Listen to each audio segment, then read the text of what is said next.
30-second risk answer template, executive English micro drill. Welcome!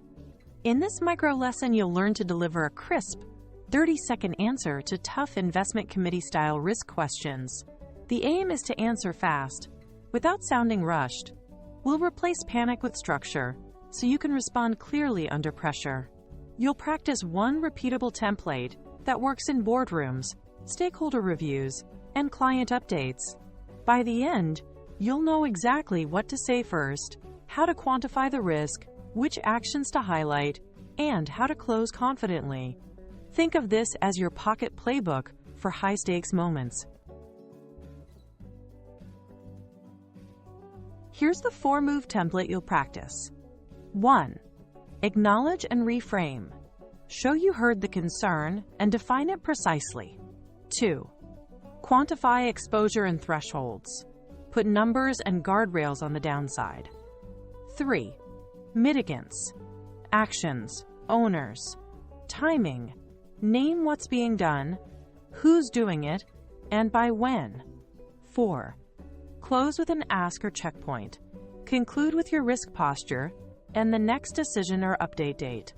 These moves keep you concise, credible, and in control. Perfect for a tight 30-second window.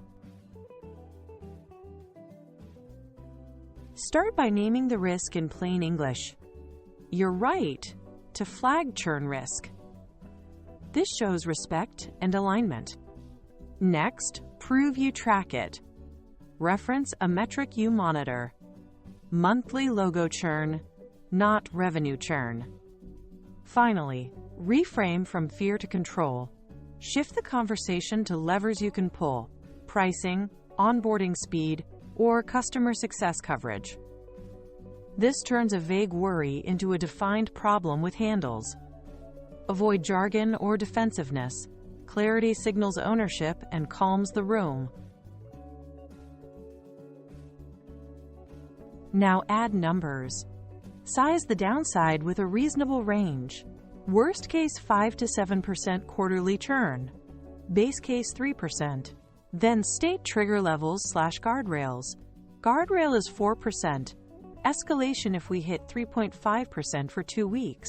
Finally, cite current status versus plan. Today we're at 2.8%. Plan was 3.0%.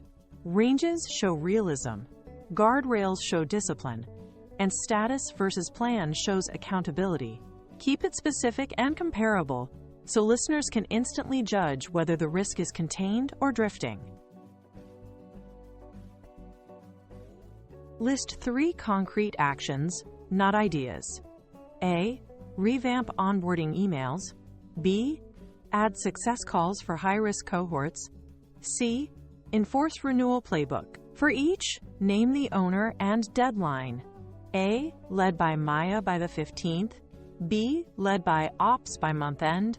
C. Led by Sales this quarter. Add evidence to boost credibility. Pilot cut churn 1.1 points in our SMB segment. Similar playbook worked at Company X. This turns promises into an execution plan with proof. End with a one-line risk posture. Net. Risk is contained within guardrails. If you need something, make a clear ask. Request. Approve 2 CS hires to protect enterprise renewals. Then set the next checkpoint. Next update in the weekly dashboard. Formal review on the 30th. This close signals control, aligns expectations, and prevents follow-up chaos. Short, decisive endings leave no ambiguity about ownership, support needed, or when the committee will hear from you again. Steal these lines to sound crisp. You're right to flag X. Today we're at acknowledges and updates. Our guardrail is we're tracking at shows discipline. Mitigating via a/rasti/bye-bye compresses actions, owners, and timing into one breath. Net. Risk contained. Next update on delivers the posture and checkpoint. These phrases are modular. Swap in your metrics and dates. Used together, they create a tight, confident 30-second answer.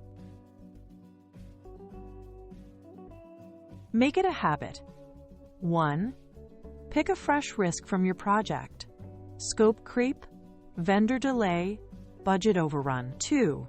Fill the 4 moves in 5 bullet lines. Reframe, quantify, mitigants, close. 3. Record a 30-second take on your phone. Listen for bloat, filler, or jargon, then cut words ruthlessly. 4. Repeat tomorrow with a new risk. In a week, you'll sound decisive. In a month, you'll be fluent. Consistency turns this template into muscle memory for high-pressure meetings.